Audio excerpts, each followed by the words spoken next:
When I say the word mafia, what pops into your head? Probably something from the movies, right? The Godfather, Goodfellas, this whole world of romanticized honor and big family dinners. But the real story of the Sicilian Cosa Nostra, well, it's way more complicated, a lot more brutal, and honestly, even more fascinating than anything Hollywood could dream up. So today, we're gonna peel back the layers and get into the real history of the world's most infamous criminal organization. To really get the mafia, you have to wrap your head around this old Italian proverb: if everyone is guilty, no one is guilty. This is so key. It perfectly explains how the mafia didn't just survive, but thrive for so long. See, they weren't just some gang operating on the outside of society. They were woven into the very fabric of it. They blurred the lines between Sicilian culture and organized crime until it was almost impossible to see where one stopped and the other started. So here's how we're going to break this story down. It's really an epic in 5 acts. First, we'll look at its chaotic birth, then watch it rise into a kind of shadow government. After that, we'll track its explosion into a global criminal empire, live through its bloody war against the state, and finally, we'll take a hard look at its legacy and what it's become today. So how on earth does something like the mafia even begin? I mean, it didn't just appear out of thin air. It was forged in the really unique chaos of 19th century Sicily. You had this perfect storm brewing. An old world was collapsing, a new industry was booming, and that created the perfect conditions for a whole new kind of power to grab hold. Now you have to appreciate the whiplash of this change. Before the 1860s, you had a handful of powerful barons who owned pretty much everything, and they had private armies to keep it that way. But then boom, Italy unifies, and that whole system just shatters. Suddenly you've got 20,000 new landowners, and nobody to protect them. The new Italian state, they sent just 350 police officers for the entire island. It was a massive power vacuum, and someone was bound to fill it. And this is where it gets kind of strange. They found their first killer app in lemons. Seriously. After the British Navy figured out lemons could fight scurvy, demand just exploded. Suddenly, Sicily's lemon groves were like gold mines, but they were super vulnerable. So landowners hired local gangs for protection. And those gangs very quickly figured out, hey, it's a lot more profitable to be the threat. They basically created the danger and then sold the solution, a perfect extortion racket. And this wasn't just some abstract theory. Let me tell you about a real guy, a Dr. Galati. He inherited a lemon grove, and he fired the warden who was ripping him off. And then his life became a living hell.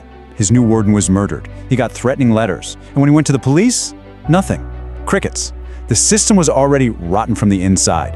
Galati had no choice but to flee Sicily and just abandon his property. This wasn't just crime anymore. This was a parallel government taking over.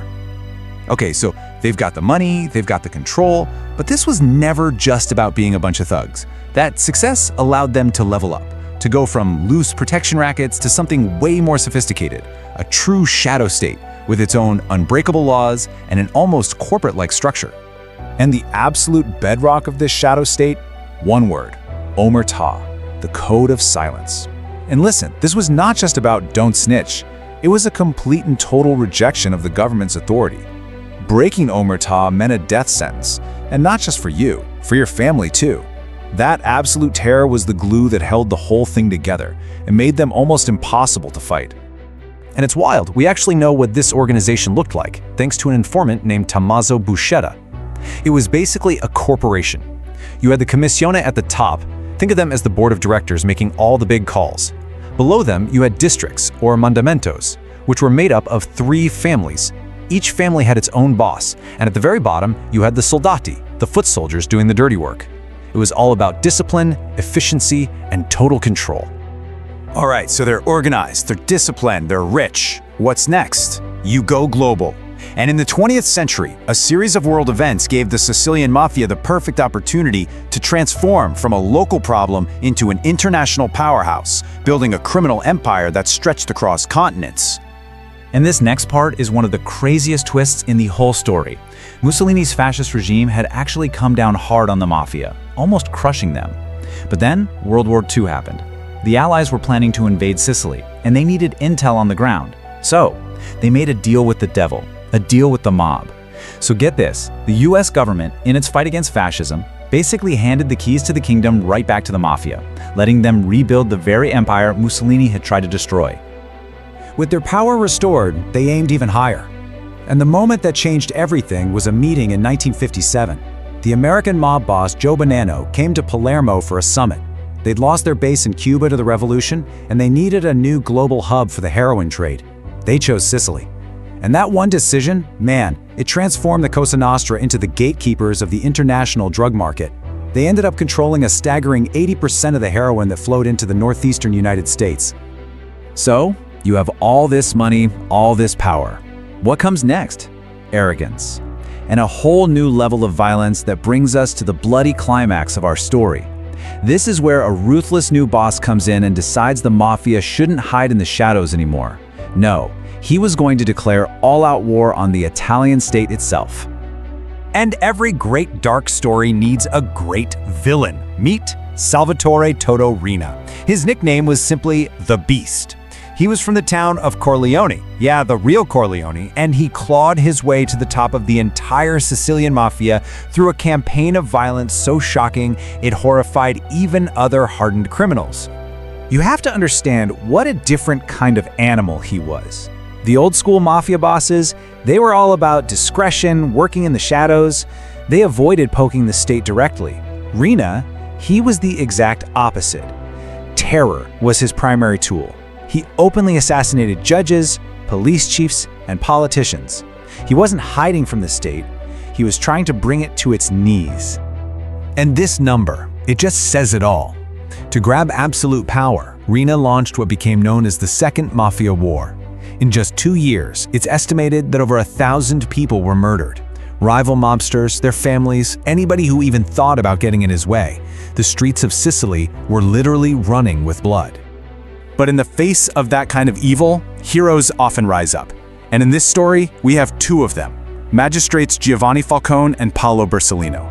These guys refused to back down. They knew they were putting a target on their backs every single day, but they dedicated their lives to one mission: to prove Cosa Nostra was a real, unified organization and to bring its leaders to justice. And what they accomplished was just monumental. With testimony from the informant Tommaso Buscetta, Falcone and Borsellino put together the Maxi Trial. Just look at these numbers. 475 mobsters tried at once, 338 convicted, sentenced to a combined total of 2,665 years in prison. This was the first time ever that the state landed a truly devastating blow. It proved the mafia wasn't invincible. But Riina, backed into a corner and absolutely furious, made his final fatal mistake. In 1992, he ordered the assassinations of both Falcone and Borsellino. They were killed just months apart by massive car bombs that shook the entire country.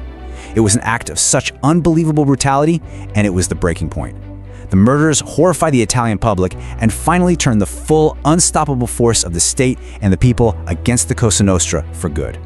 That public outrage, that was the beginning of the end for the old mafia. So in our final act, we're going to see how Totò Riina's war against the state ended up bringing his own empire crashing down, and how it completely reshaped the world of organized crime in Italy forever. The state's response this time was unlike anything before. We're talking more than 7,000 soldiers deployed to Sicily. It was a massive manhunt. And in 1993, after 23 years of being a ghost, Totò Riina was finally arrested in Palermo. The reign of the beast was over. But here's the thing about organized crime. You cut off one head, another just grows in its place. With the Cosa Nostra crippled, a new power rose up to fill the vacuum, the 'Ndrangheta, from the region of Calabria. They're a whole different animal, less centralized, built around actual blood family clans, which makes them way harder to infiltrate. And today, they're the ones dominating Europe's drug trade, with an estimated annual turnover of over 50 billion euros. So that brings us to the big question, doesn't it?